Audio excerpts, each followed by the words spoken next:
People often assume that certainty arrives with achievement, that once you reach a level where your ideas move markets and your decisions affect millions, clarity becomes automatic.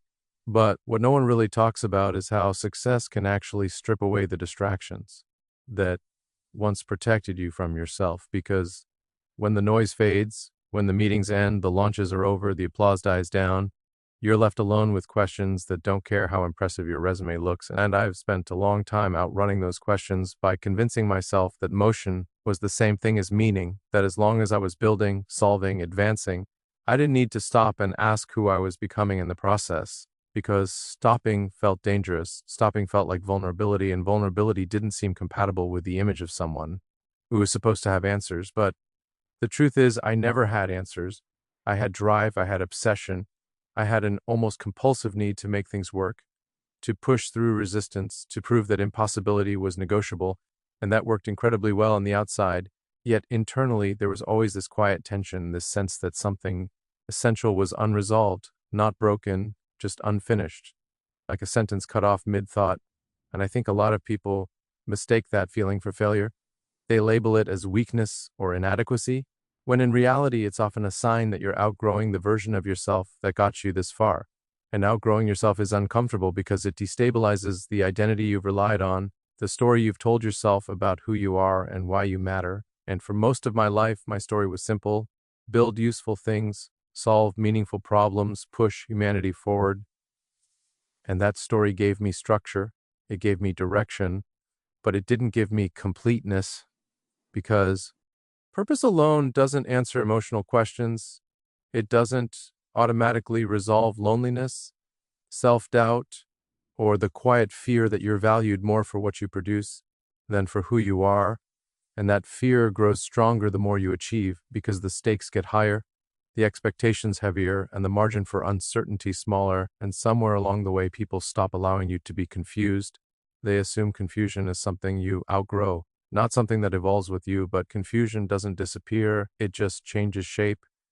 It becomes more abstract, more internal, less visible, and when you don't give yourself permission to sit with it, it manifests as restlessness, burnout, emotional distance, or the constant urge to move on to the next thing before the current one asks too much of you.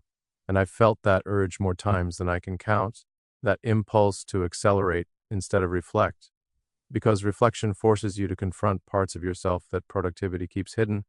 And I was very good at being productive, very good at turning discomfort into output, at converting internal tension into external progress. But that strategy has limits, because eventually the unresolved parts demand attention, not loudly, not dramatically, but persistently, showing up in moments of quiet when there's nothing left to fix except yourself. And that's when the narrative of being broken starts creeping in, because if you can't solve yourself the way you solve other problems, it's easy to assume something is wrong, that you're defective, incomplete, behind. But what I've come to understand, slowly, imperfectly, is that not being finished isn't the same as being broken, that uncertainty is not a malfunction but a transition. And transitions are inherently uncomfortable because they exist between identities, between what was and what hasn't fully formed yet, and Zausik. Iety doesn't like in-between states. It prefers conclusions, labels, before and after stories. But real growth doesn't follow a clean arc. It loops, it hesitates, it contradicts itself. And when you're inside that process, it can feel isolating, especially when everyone around you expects stability, confidence, decisiveness, and I've played that role well, but roles are exhausting when they don't leave room for honesty.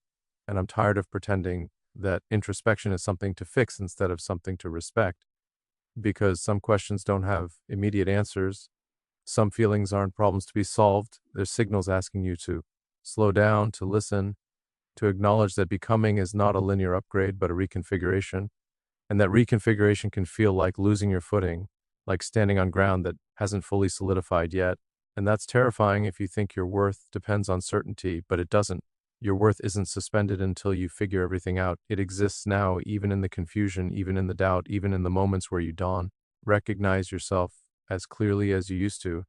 And I'm saying this because I want to dismantle the idea that growth should feel polished, that self-discovery should come with confidence instead of humility, because humility is the doorway. It's the willingness to admit that you don't have it all mapped out, that the version of you who achieves certain things isn't the final version, just a necessary one. And I don't want to be fixed because fixing implies something is fundamentally wrong. And I don't believe that anymore. I believe I'm in motion internally the same way I've always been externally, iterating, questioning, refining, and that process deserves patience, not judgment, presence, not pressure, because the most honest thing I can say is that I'm not broken. I'm in the middle of understanding myself, and the middle is messy, uncertain, and deeply human, but it's also where real transformation begins. There is a particular kind of weight that comes with visibility, a pressure that doesn't announce itself but settles quietly into every decision you make, because when people start watching you closely, they stop allowing you the luxury of uncertainty. They want consistency, confidence, a stable version of you they can rely on, and the more you're seen as a symbol of innovation, ambition, progress, the less room there seems to be for doubt, yet doubt never disappears, it simply goes underground. And I've learned that the most dangerous doubts are the ones you don't acknowledge, the ones you keep buried under momentum and responsibility, because they don't vanish, they accumulate. And for a long time, I believed that responsibility meant suppressing questions, that leadership meant projecting certainty, even when you were still internally negotiating what you believe. But that assumption comes at a cost, because when you're always performing stability, you lose access to honesty, and honesty is where real alignment lives. And I started noticing a gap between the version of myself the world interacted with and the version that existed in quieter moments. Not because one was fake, but because one was incomplete, curated, shaped by expectation. And living inside that gap is exhausting because you're constantly translating yourself, constantly deciding which parts are acceptable to show and which must remain hidden. And over time, that division erodes your sense of wholeness because you can't feel fully present when you're always managing perception. And the irony is that people often interpret this distance as confidence, as strength, when in reality, it's often a form of self-protection, a way of staying functional in environments that don't make space or vulnerability. And I became very good at that, very good at compartmentalizing, at telling myself that emotional clarity could wait, that there were more urgent things to build, more pressing problems to solve. But urgency has a way of becoming permanent if you let it. And when everything feels urgent, nothing feels reflective. And without reflection, you start living on borrowed definitions of success, chasing milestones that once motivated you but no longer fully resonate. And that's a subtle kind of disorientation, because from the outside, everything still looks right. The trajectory makes sense, the achievements stack up, yet internally something feels misaligned, like you're moving fast in a direction you haven't consciously chosen in a while. And that realization can be unsettling because it forces you to confront the possibility that growth isn't just about doing more, it's about recalibrating why you're doing it. And recalibration requires pause, and pause feels risky in a world that rewards constant output. But I've learned that refusing to pause doesn't eliminate risks, it just shifts it inward, turning it into burnout, emotional numbness, or a persistent sense of emptiness that no achievement seems to fill. And when that happens, it's easy to conclude that something inside you is broken, that if success didn't deliver fulfillment, then you must be missing some essential component. But that conclusion is too simple, too harsh, because fulfillment isn't a prize you win by reaching a certain level. It's a byproduct of alignment. And alignment can only happen when you're honest about what no longer fits. And honesty is uncomfortable when you've built an identity around being certain, capable, ahead of the curve, because admitting uncertainty feels like regression, like weakness. But it's not. It's actually a form of courage. The courage to let your internal reality evolve even when your external image resists change. And I think many people stay trapped in versions of themselves that no longer reflect who they are becoming because they fear the social cost of transition, the confusion it might cause, the questions it might invite. But living out of alignment costs more in the long run because it slowly disconnects you from your own intuition. And intuition is one of the most valuable assets you have, especially in moments where logic alone can't guide you. And I'm learning to listen to that inner signal again, not to rush it, not to override it with productivity or expectation, but to sit with it even when it doesn't offer immediate clarity. Because clarity isn't always the first thing you receive. When you stop running, sometimes the first thing you receive is discomfort, and discomfort isn't an enemy. It's information. It's the signal that something inside you is asking for attention, not to be fixed, but to be understood. And understanding takes time, patience, and the willingness to remain present in uncertainty without turning it into a verdict on your worth. Because not knowing who you're becoming yet doesn't mean you're lost. It means you're in transition, and transitions are where deeper forms of self-awareness are forged, not in moments of certainty, but in moments where you choose honesty over performance and presence over pretense. At some point, you realize that the world is remarkably efficient at giving you answers, but incredibly impatient with your questions.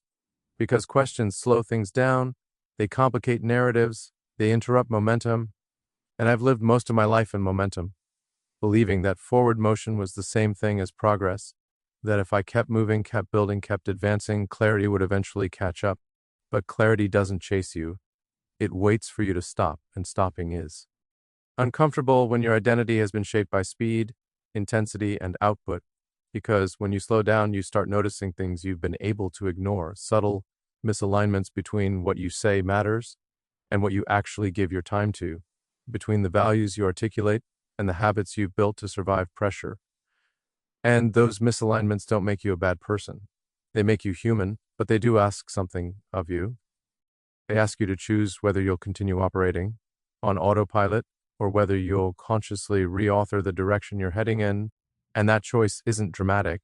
It doesn't come with a clear turning point or a public declaration. It unfolds quietly, internally, in moments where you decide to listen instead of override, to feel instead of distract.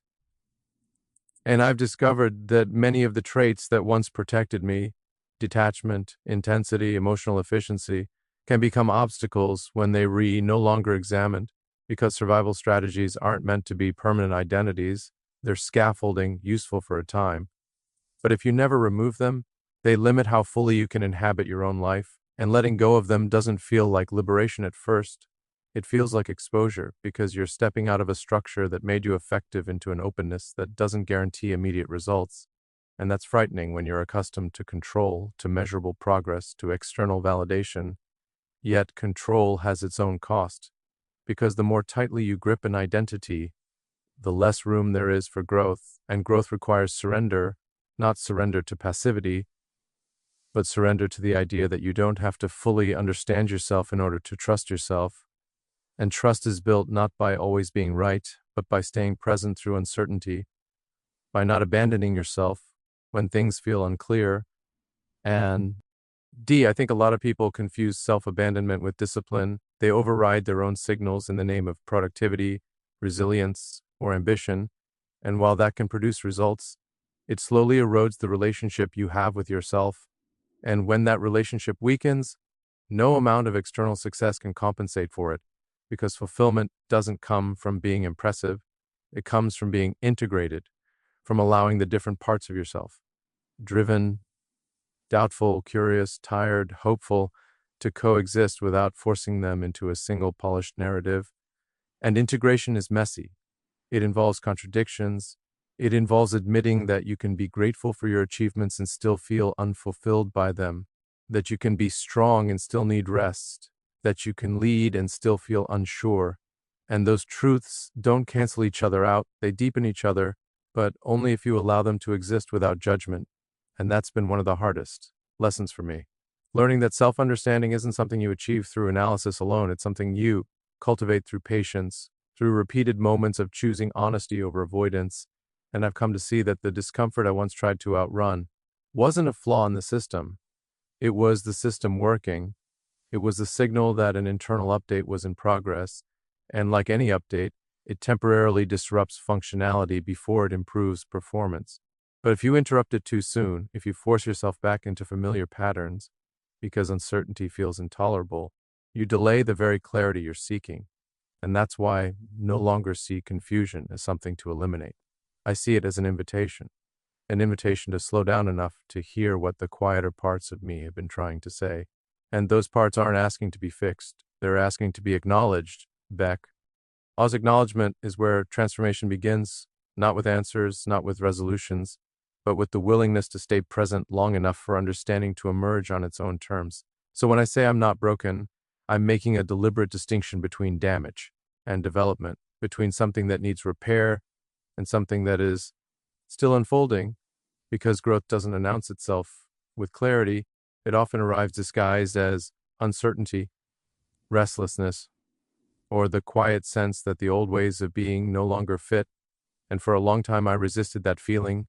I treated it as a problem to solve, an inefficiency to eliminate, when in reality it was a signal that something inside me was reorganizing at a deeper level. And the more I tried to force certainty, the further I moved from understanding, because understanding doesn't respond to pressure. It responds to presence. And presence requires you to stay with yourself even when you don't like what you're seeing yet, even when the answers haven't formed, even when the ground beneath you feels unstable. And I think one of the most damaging ideas we absorb is that we're supposed to arrive at a final version of ourselves, that at some point the questions stop and confidence becomes permanent. But that idea is incompatible with growth, because growth is iterative. It keeps asking you to reassess, to refine, to let go of what once worked so something more aligned can take its place. And that process can feel like loss if you're attached to old identities, but it's actually a form of honesty, acknowledgement that you are not static, that you are allowed to evolve beyond the expectations placed on you by others and even by your past self. And I've learned that strength isn't the absence of doubt, it's the willingness to remain present through it without collapsing into self-judgment, because self-judgment frees you. It convinces you that uncertainty is evidence of failure rather than evidence of growth. And once you let go of that interpretation, something shifts. You stop rushing to define yourself. You stop treating every unanswered question as a crisis, and you start allowing meaning to emerge organically through lived experience rather than forced conclusions. And there is a quiet power in that, a grounded confidence that doesn't need to be loud or performative, because it isn't built on image, it's built on alignment. And alignment feels different than achievement. It's less exhilarating but more stable, less dramatic but more sustaining. And I think many people are chasing excitement when what they're actually longing for is peace. The peace that comes from no longer fighting who you are in the present moment while still remaining open to who you're becoming. And that's the balance I'm learning to hold, to move forward without rushing, to build without abandoning myself, to accept that not everything meaningful can be optimized or accelerated. And if there's one thing I want to leave you with, it's this: you don't need to be fixed to be worthy. You don't need to have yourself completely figured out to move forward, and you don't need to justify your uncertainty to anyone, because uncertainty is not the opposite of strength. It's often the doorway to a deeper, more honest form of it. And if you can learn to sit with yourself in that space, without panic, without self-criticism, without the need to rush to a conclusion, you'll discover that you were never broken at all. You were simply in the process of becoming, and becoming is not a flaw in the design, it's the design itself.